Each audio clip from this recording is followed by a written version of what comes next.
right now, and we may be expecting one more council member.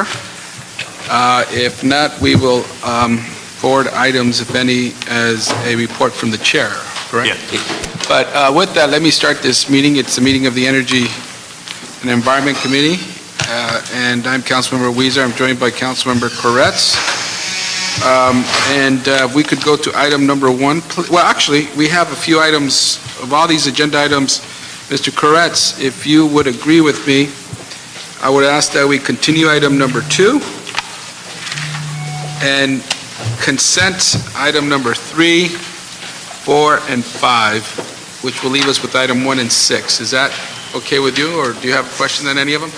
No, I'm good with 1 and 6. Okay, so we will continue item number 2 and go to consent on item 3, 4, and 5. Perfect. Okay? We have that. And with that, we'll do item number 1. Good afternoon, Mr. Chair, member of the committee. Rafi, operator with the CLA's office. Item number 1 relates to report from the city attorney relative to proposed ordinance regarding the administration and operation provisions for the Office of Public Accountability, Ratepayer Act. I have the city attorney and Dr. Pickle and CAO's office. Thank you. Welcome. Yes.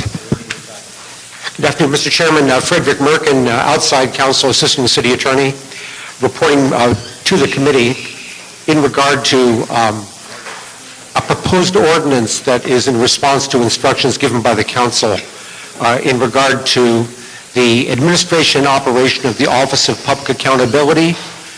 Charter Amendment I, passed in 2011, called for, among other things, an ordinance that would deal with the subject. And so this is a fulfillment of a charter requirement. The ordinance before you, and I'll just touch on some of the highlights of the ordinance, begins with some of the fundamental policy determinations made by the voters when they adopted Charter Amendment I. In particular, that they wanted a unit to conduct a public independent analysis of DWP actions as they relate to water and electricity rates. And it was to be public and independent and analytical. And that, I think, is the foundation of the Office of Public Accountability in Charter Amendment I. The ordinance recites some of the charter provisions in that regard. It establishes as well the mission of the Office of Public Accountability, or OPA for short, and it really is twofold. The first is to improve the performance of the Department of Water and Power through the analysis and reporting on the reasonableness of water and power rates. A related objective of the mission is to assure transparency and accountability of the Department of Water and Power to its customers. And in that regard, we have a public reporting operation, public reporting dimension to the work of the OPA to help bring that about. The ordinance also speaks to the independence of the OPA, and it makes it clear that substantively the OPA is not under the direction of the Board of Water and Power Commissioners, although it reports to the Board of Water and Power Commissioners, nor is it under the control of the council, the mayor, or the controller. The OPA does not answer to a higher authority in city government, and that is intentional because the desire is that it be independent. Now, the CAO's office is called upon in this ordinance to provide administrative support and advice to the OPA, but that is only administrative. It is not substantive at all. And that is because the OPA is such a small operation, it would not be cost efficient for it to have its own support staff in so many areas, such as personnel, payroll, and the like. So it makes sense for it to utilize the resources of the CAO's office.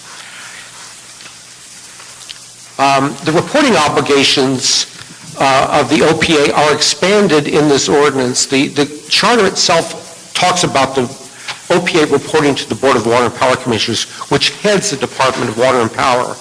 And so it makes eminent sense that they report to that body, because if anybody needs the independent views and analysis, it's the head of the Department of Water and Power. But the reporting obligation is expanded to deal with, the report should go not only to the Department of Water and Power, but to the council, the mayor, neighborhood councils, and to the public generally with regard to rate proposals. And similarly, information that is developed by the OPA with regard to other actions by the department are also to be disseminated in the same fashion. And finally, this ordinance addresses consumer protection and complaint procedures and provides that the OPA shall have the discretion to investigate individual complaints by ratepayers and shall have access to customer information for that purpose. It provides as well that if there are reports of waste, fraud, or abuse, those reports are to be coordinated with the city controller, the city ethics commission, any other city departments and other governmental agencies perhaps in that regard. So, Mr. Chairman, that's an overview of the ordinance that's before you. Mr. Pickle, do you have anything to add at this time on this? No, I think it's important, most importantly, I think it's important this get into place. It will help clarify components of the process of operating my office, and I ask for passage of this ordinance. Thank you. Well, certainly the city attorney's office has explained. Hello. There you go. Certainly the city attorney's office has explained the importance of having this office be independent, and secondly, how the DWP will be more transparent by the creation of this office, and that's in this ordinance, and it will help with those two issues, which I think speaks to the core as to the voters' approval of this additional independent review of the DWP. And Mr. Pickle, I just want to thank you so far. This is another step in getting this done, but I think you have truly been an independent voice. Your analysis and advice has allowed us to look at our proposed water and energy increase, and because of your work, I think we agreed that we should postpone some of the water increases till later, and we also reduced the original requested amount for the energy increase, and I think the council concurred with your analysis. And we've had disagreements, as we've seen with the tariff program recently, and there's going to be some disagreements as well, but I think so far as we've seen, the creation of this office, in my opinion, is fulfilling the voters' intent and purpose. And my only concern is, we're moving slower than we would like in adopting the ordinance and staffing your office. So where are we with staffing your office? A headhunter is hired and is in the process of collecting resumes. Simultaneously, we're seeking, with the help of the mayor's office, personnel department, CAO, and city attorneys, getting exempt status for the professional and technical positions in this office. Okay. Thank you. Any questions, Mr. Koretz? Comments? Yeah, and thank you, Dr. Pickle, for all you're doing, and I echo the chair's positive comments about your service so far. Just one thing I've been thinking about relating to the mission statement of the ratepayer advocate. I'd like to see you include as part of your analysis of DWP rates and long-term strategic plans, not just the actual cost of things, but the true cost and externalities of the options involved in decisions. So, as an example, if we were comparing natural gas versus solar or wind power, the price of natural gas is very low, but there are some that would argue that if you included the true costs, you'd be looking at drilling methods and groundwater contamination, possible seismic activity, methane leaks, a lot of different other factors, and you might get a different analysis of the situation if you looked at all those factors. So I'm wondering if there's a way to sort of formalize that concept of trying to look at things beyond just the most straightforward costs. This enabling ordinance is intended to address process, not the specifics of the analysis. Since I know now that you'd like those sorts of issues addressed in the analysis, I'm happy to address it in the specific professional components of the analysis, but I was trying to restrict this ordinance to process components. Okay, well, if that's achievable just by raising the concept and knowing that we've got two things to look at, the most straightforward costs and then the ancillary costs of doing things. The economics profession has debated what true costs and actual costs, and what true costs, actual costs, avoided costs, and so forth are for the entire period of its existence. So I think trying to capture some of those concepts in a succinct ordinance doesn't help the process. But I routinely do that sort of analysis. My professional career was based on addressing those issues from time to time when appropriate. Very good. Thank you. Thank you. For the record, Mr. Labange has joined us. and- Apologize for being late. I was at Captain Bobby Millhouse's Firefighter of the Year award ceremony, and the fire department didn't want to thank Water and Power for all the water you give them for all their fires. Thank you. Tardiness is accepted. Thank you. Good excuse. Next time, have that in writing, please, from your... So, thank you. So, seeing no other questions or comments, we will move this item. No objections, so ordered. Okay, thank you very much. Thank you, and thank you very much, Dr. Pickle, and we look forward to continue working with you. Mr. Labange, we have just completed number 1 with your concurrence. Items number 2 has continued, 3, 4, and 5. We have continued item number 2, and we have consent agenda number 3, 4, and 5. With your concurrence, can we have you approve those? Okay, thank you. And if I could reopen item number 1 again, I Let me just apologize. ask one other quick question. On number 5, Yeah, is the CLA here on this? Yeah, right here. Yeah, just the one thing there. We should have a no idle rule except in emergencies for vehicles, for trucks and vehicles, because often we have idles going on all the time. I hike at Griffith Park in the morning, and sometimes I see them there, and sometimes I see them here. So could you add that? If we're interested in this here, Board of Public Report relative funding for U.S. grant? So a no idling rule? Yeah, well, you don't idle. Just make all of us aware that if we're in our cars and we're not moving, and we're not in a fire, we're not in an emergency, no idle. Okay. Because we could probably save gasoline and cut some pollution. we'll make that request, Mr. Okay. Labange, Thank in you. that item. Thank you.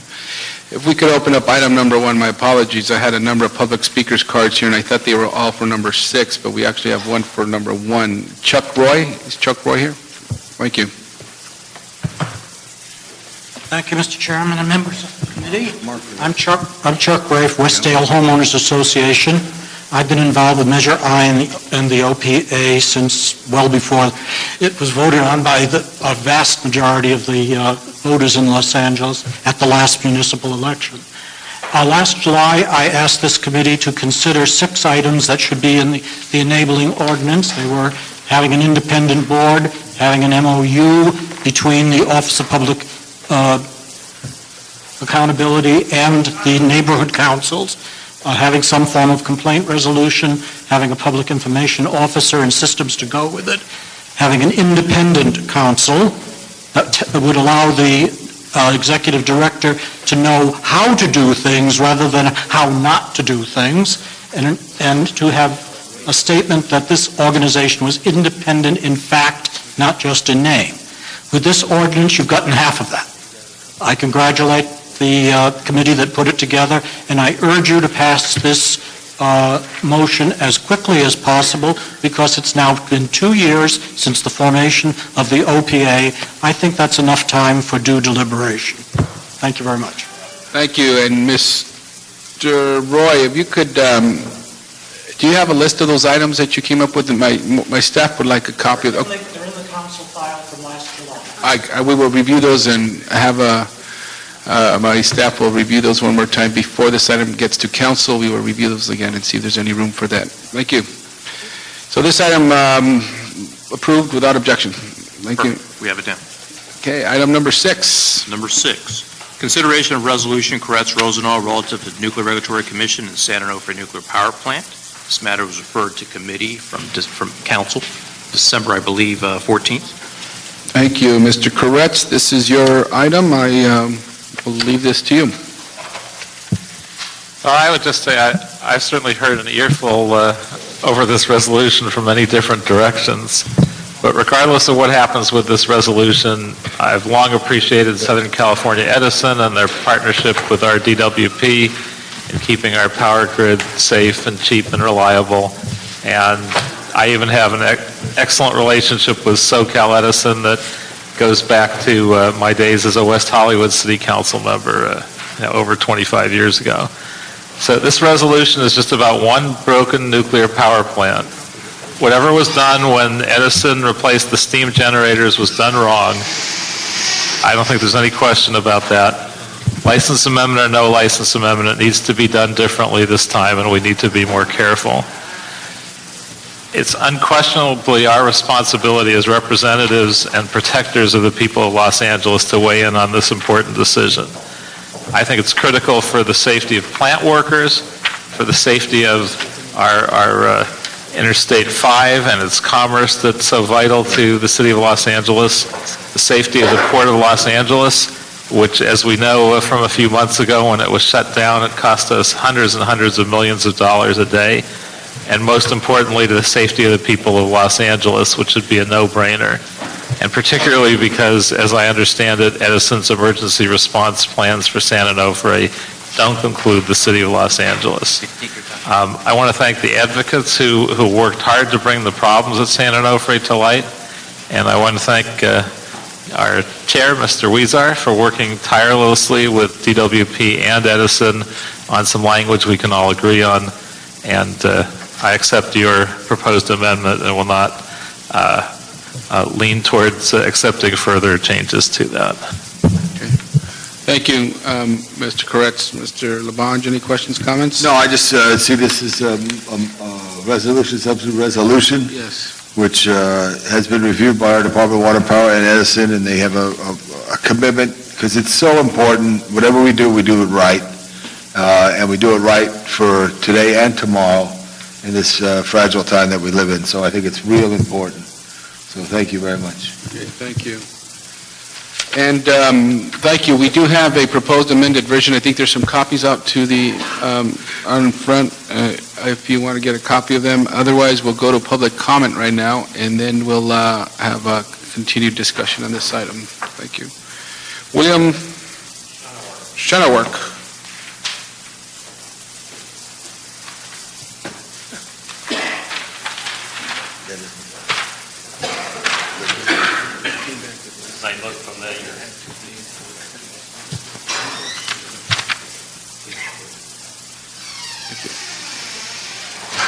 Okay, per the top diagram presented to the City Council on December 14th, San Onofre internal leakage allows water passing through the reactor core to go to the turbine.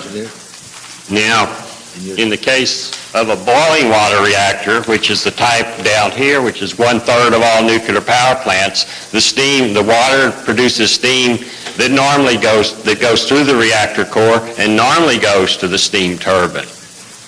So if there's an internal leak in the steam generator in the pressurized water reactor, you get an increase in radiation in the perhaps going to the steam turbine, but it's mainly a personnel exposure issue. In general, personnel exposure to radiation is higher in a boiling water reactor than in a pressurized water reactor because of this slight radioactivity in the steam. Now, personnel during maintenance, exposure during maintenance is higher because the guys have to crawl in and fix this thing. But it turns out on the average, personnel exposure is slightly higher in a boiling water reactor than in a pressurized water reactor. Now, this is all assuming that you worry about radiation. If you look at the Nagasaki data, all this is on a written thing they had passed out. The Nagasaki leukemia rate drops as exposure goes from near background up to 0.4 sieverts, which is more radiation than anybody got at Fukushima. Now, the only other radiation data that's useful is Hiroshima, which has neutrons in it. Now, the people that believe in linear no threshold theory say the neutrons don't matter so much, but the Nagasaki data does not go away. Unless you want to bomb another city and wait 50 years for results, this is the only data available. Thank you, sir. Diane Moss?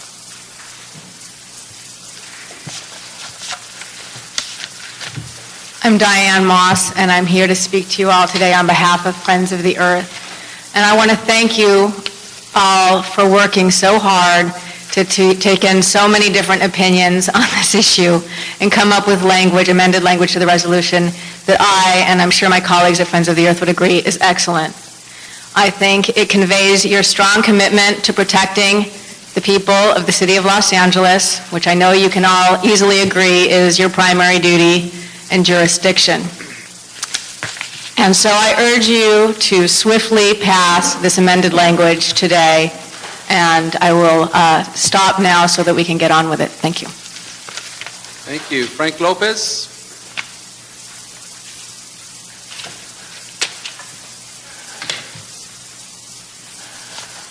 Good afternoon, council members. Before I begin, I just want to thank Councilman Weezer for referring this item back to committee in order to ensure that it went through the proper decision-making process and for allowing LADWP to provide critical feedback on the potential impact this resolution could have on their operations and customers. I also want to thank staff for working with the business community over the past 3 months to ensure that our concerns were factored into the decision-making process. The Chamber supports this revised resolution. We believe it has been greatly improved and reinforces our position that a safe restart of songs should be based on a sound, scientific, and transparent process, not politics. We also believe it fairly represents the city's concerns and interests regarding public safety, which is the most important issue for the business community as well. While we support this resolution, we feel that additional language could be included to account for the concerns raised by the business community regarding regional grid stability, energy affordability, and air quality. When in operation, songs provided 2,200 megawatts of emissions-free baseload power 24 hours a day, 7 days a week, regardless of weather conditions.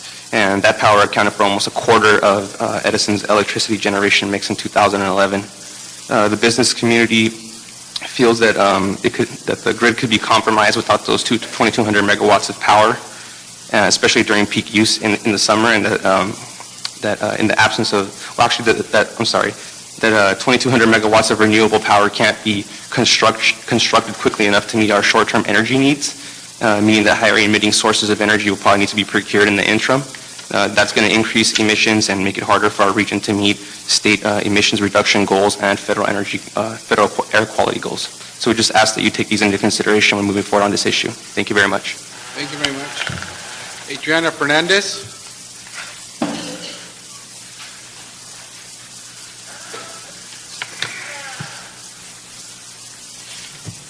Good afternoon, thank you.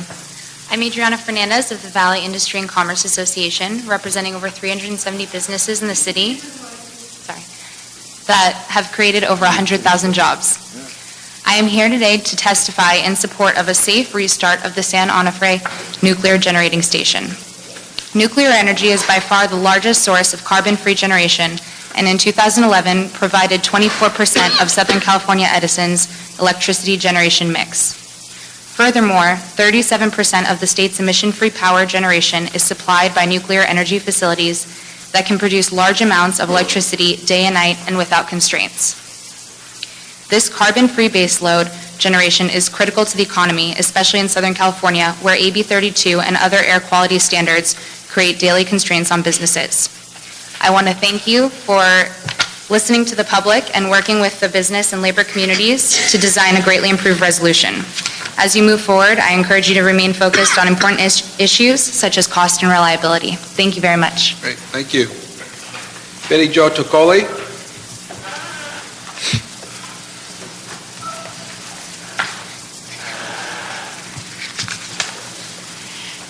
Thank you. Chair and Committee. I'm Betty Jo Tacoli, and I live and work in Los Angeles. I'm also a small business owner, but I'm representing the California Small Business Association today, and there are 200,000 small business owners that we represent. California Small Business Association has done their homework on this issue. We've attended the NRC meetings, the CPUC meetings, many activities. We have also quizzed Southern California Edison in depth to determine the safety factor in this particular area. I'm asking today that you consider the fact that there may be unintended consequences. We need you to protect the small business owners, their families, the jobs of their employees, as well as the economy. We can't afford to be without reliable electricity. And while none of us know that we're going to have blackouts next summer, that certainly could happen. We have not been able in this state to figure out a way to get the transmittal lines up, to get the renewable power to the small business owner that when they turn on the switch, we know the lights are going to go on. We are confident that what Edison and the NRC is doing is safe, and we also know that nuclear power has clean air, probably the best we can do in that area. While we do not always agree with Edison, we know that they tell the truth. We know they stand to lose more than anybody else, but we small businesses, Los Angeles and California, can't afford to lose any more jobs, any more small businesses, or participants in our economy, and that means revenue. So we urge you to let the NRC handle this matter and not make it political. Thank you very much. Can I just ask a question, Mr. Chair? You said transmittal, you meant transmission, right? Transmittal lines, the lines that But they're bring transmission power. lines, not Transmission. transmittal is what Yes, the I'm clerk sorry. takes. Yes. No. Well, I'm just a small business owner, so I just spoke in air. You're okay with me. Hey. Ruben Guerra?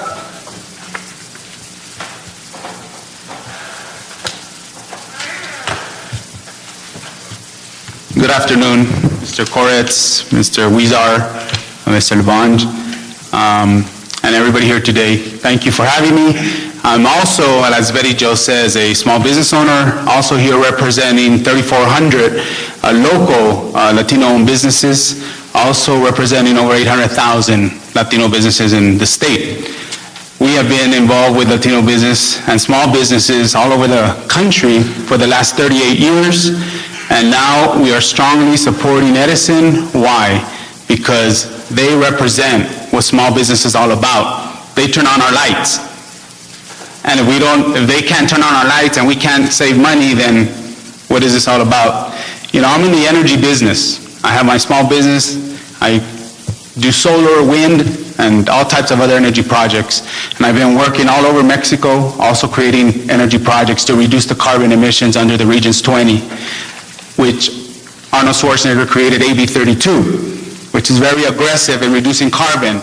Nuclear doesn't create carbon. It doesn't infect the air.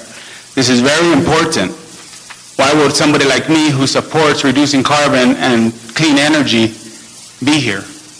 Because it's right. This is right. And like everybody is saying today, this is not about politics. And this is about the people, this is about the community, this is about our businesses. We can't afford more rate hikes. And the biggest thing here is that, you know, someday there's going to be renewable energy projects. There's solar, there's wind, it's all coming up. But now is the time we still need to use this nuclear plant. It's impossible to stop it. It needs to move forward. And we got to stop the politics and start creating how do we move forward.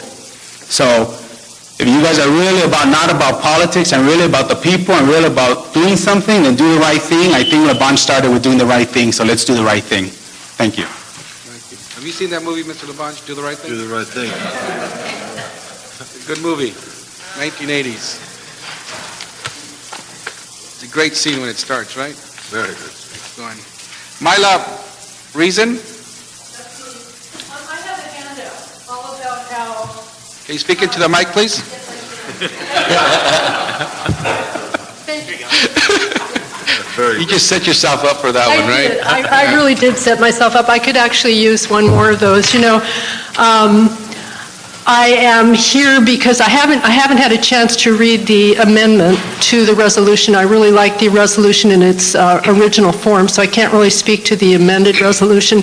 But the handout shows you that nuclear, in fact, has a really huge carbon footprint. So everything that you're hearing about how clean it is, that doesn't take into account what Mr. Koretz was talking about earlier, the hidden costs, the ancillary carbon footprint that goes along with nuclear, the milling of the uranium and so on and so forth. But the other thing I want to talk about is safety.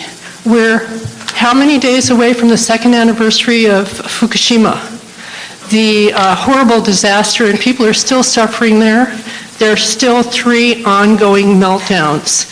San Onofre is not engineered to withstand what is called a beyond design basis event, an earthquake of greater magnitude than 7.0 or a tsunami. And so I think that, you know, we're really lucky so far that that nothing like that has come yet, but we know that a great quake may come, and instead of thinking in terms of restarting San Onofre, I think we need to start thinking in terms of what we're going to do to make sure that we don't have a catastrophe like the catastrophe that's being visited on Japan right now. So thank you very much for your time, and as I said, I can't comment. And let me just say that nuclear power is safe until it's not. Thank you. Thank you. Ron Miller? I also have a handout. Okay.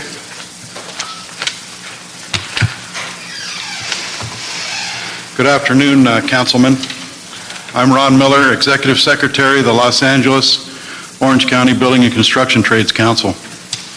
I represent 140,000 craftsmen and women, thousands of workers that have made a living at San Onofre, a good, safe living, I might add.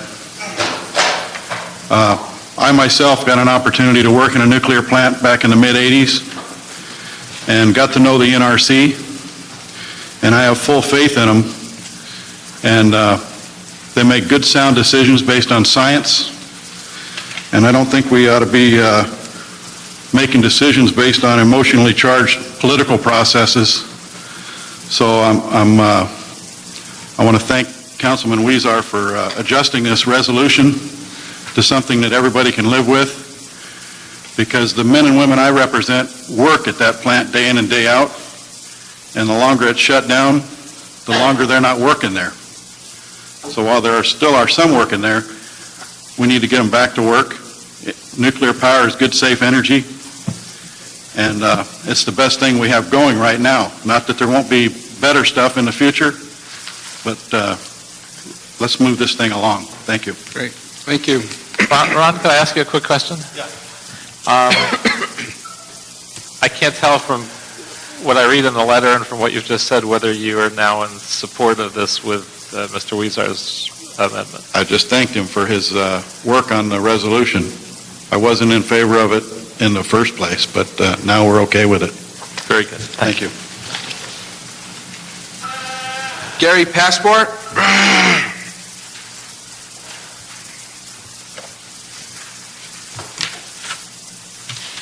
Good afternoon, Mr. Chairman and members. I'm Gary Passmore, representing a statewide senior advocacy organization called the Congress of California Seniors. We've been around for 36 years and have thousands and thousands of members who are Angelenos.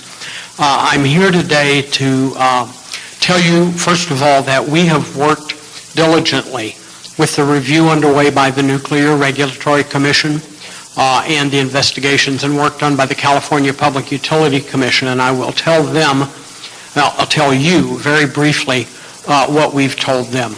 Seniors, and that includes your constituents, care principally about 3 issues with regard to energy. They need reliable energy. They are among the most vulnerable people if there's a disruption in energy, and they look to generating facilities that are online 24/7, that aren't subject to weather, aren't subject to light, and so on. They care about the impact on the environment generally, but more specifically about how the environment affects their health, which is often fragile. And third, they care about costs. And for all of those reasons, we would like to see the San Onofre plant brought back to full capacity as soon as possible, because we believe that it serves those important goals for California seniors. We care very much about safety, but we also think that this decision process needs to be built on science and not on posturing, and so we urge your quick action. Thank you. Great. Thank you. Veronica Perez.